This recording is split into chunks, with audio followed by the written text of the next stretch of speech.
Hi everyone, it's Renee with Delaney Jane Cards. Welcome back to my channel and day 3 of my Growing in Unity guest week. Remember, this is a giveaway if you're watching the week of March 4th. So leave a comment below to enter to win some merchandise. I think it's a gift certificate from Unity Stamps. I decided to use this packet that you get or I have gotten in orders. It's just a bunch of stuff that Unity throws in with your order, and it's just kind of cool. And then I also featured the Itty Bitty Stamp Planner Girl Simply Perfect Birthday. And like I said in my last video, I really enjoy the Itty Bitty line. I think you can get a lot from those stamps, so I thought I would feature that today. So I was just pulling out all of the merchandise from that little grab bag, and now I am stamping the actual image of the birthday girl with her cake. I'm using ink on 3 blackout ink because it's my preferred ink for coloring. Unless I'm watercoloring, this is what I go to, and even then sometimes I use it as well. It's my favorite. So I want to paper piece, which is something I really enjoy. It adds so much detail to a really simple card. So I just placed this little piece of paper that came in that grab bag right over the image of the part that I want to stamp and like capture with this paper. And I used a magnet and then a piece of Post-it note tape. I don't know. I used it to hold it still just so it didn't shift. And just stamped it on there. Now I'm gonna kind of map out a little bit of my color here. I'm trying to match the pink from this pattern paper, so you see I have it there. And of course the very first thing that happens is my marker is over juicy and it bloops on the cardstock. And I just move on like it didn't happen, and I'll fix it later. I am flashing the colors that I'm using on the top of the screen, and they should be throughout the entire video in the same place in the screen. So if you're wondering what marker I'm using at any given point, that should be where you find it. So here I'm just trying to match that pink or get, a similar shade of pink. And I think I did a pretty good job. I used the R00, R00, and R20 as my deep color. And then I decided that I had the color close enough, so I wanted to put in the initial bit of shading before I do trim this little tablecloth out. And I just used E41, and then I blended it with the colorless blender, and then went back to her.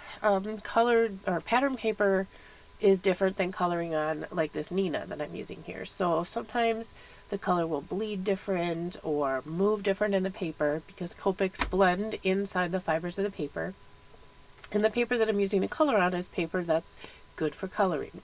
Pattern paper isn't always good for coloring, so I put that layer down and then blended it out, and then I'm going to let it dry before I go back to it and add additional color. So here I'm just filling in her skin tone, and I did use a BV for that undertone and then blended it back out with those same E markers that I'm using. It gives a more realistic skin tone, in my opinion. So I just blended it out really quick. I wish I could color this fast. It's sped up just a couple times here. And I'm just reinforcing the shadows around the cake, because she's like sliding the cake out or holding the cake, kind of. Everybody's probably singing to her, and she's feeling very awkward and doesn't know what to do with her hands, so she's holding the cake. I decided to make the frosting kind of cream or white, and to do that I needed to shade it, so I'm using the E40 line of markers, E40, E41, E42, E43 probably, to color the cake. And then for the flowers, I'm using the same pink. I went in with my deep R20, and then I'm going to blend it out with the R000. It gives me lots of contrast inside this flower. For my gold crown, and I'm also going to do the cake stand gold, I'm using a really bright yellow as the base, Y02. And now I'm adding a more brassy yellow, which is the Y17, to get my shading.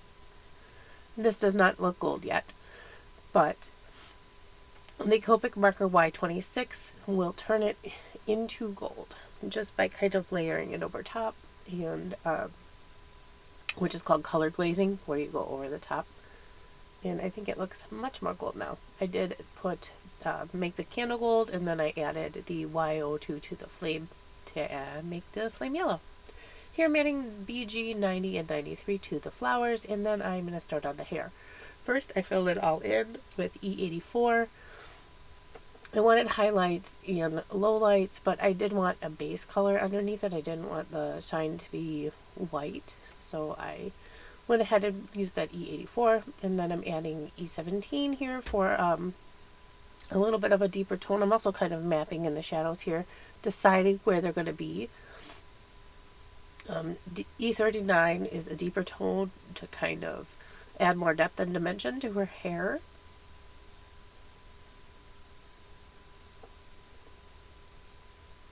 And then I did go in with E29 to deepen the area right around her crown. My marker needs to be refilled, re-nibbed, re-something. So it didn't work all the best. And then I did go back over and blend it back out with the E84 just to make sure that I didn't have any like crazy harsh edges. And I do like how it turned out. I remembered that I needed to touch up the base of the cake, and then back to the bloop. So I'm going to push it around with this the 0 marker. I had a couple little spots, but if you get them wet, it kind of pushes the ink. It doesn't erase it or anything. It more like dilutes it. Think of adding that to your color. It will make it lighter.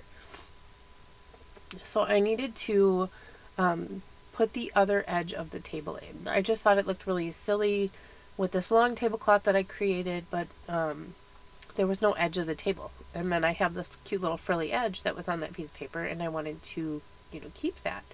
So I just used one of the lighter markers, one of the E40s, and I made the suggestion of the edge of the table. And then I added pleats with that same marker.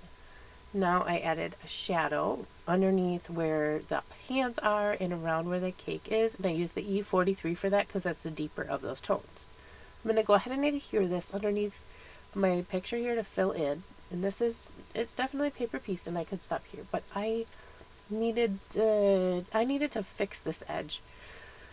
And I called in reinforcements, and I called a friend, and she and I agreed that if I just added a little bit of a line here, that it would make the table look more round, and reinforce that that there is a table edge there. And I just used a regular pencil. I didn't use anything extra, and I think it worked out. You'll have to let me know if it was a benefit or not in that image. Then I pulled a piece of this pink cardstock from my stash, and I wanted it to, coordinate a little better. I used weathered wood Distress Oxide through this polka dot stencil.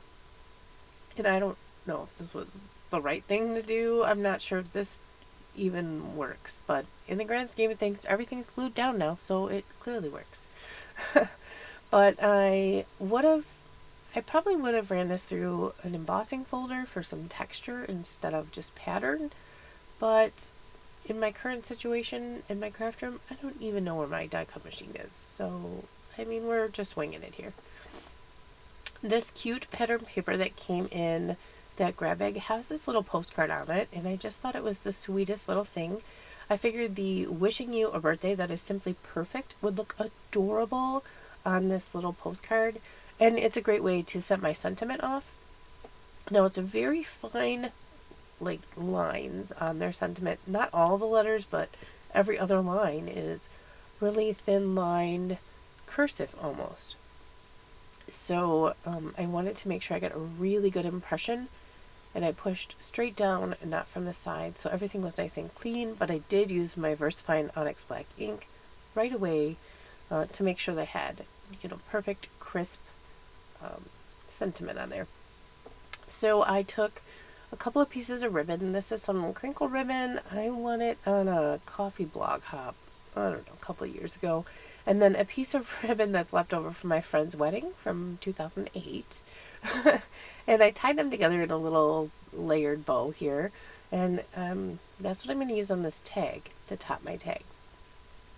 I am not a ribbon person on my cards. I'm also not a tag person on my cards. And I love this card. I think it turned out so cute. I think the ribbon is fine. It didn't add too much bulk. And this is kind of a special card. You'd probably hand this to somebody directly. If you mail it, you might need a little extra postage because of the bulk, but it's not too bad. So I decided on this double layered bow, and it adds in the tan, and it brings back some of the grays that are in here with the silver, and the white is transparent, so you can,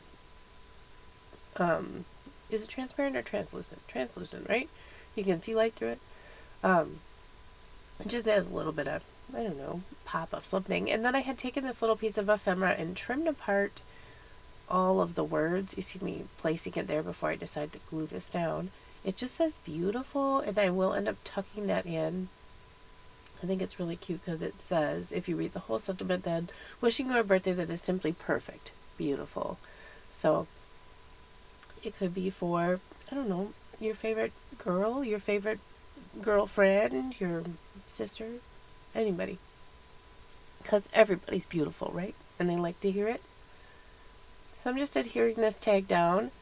I did trim the pattern paper just so that I had that nice little frame of the gray tag.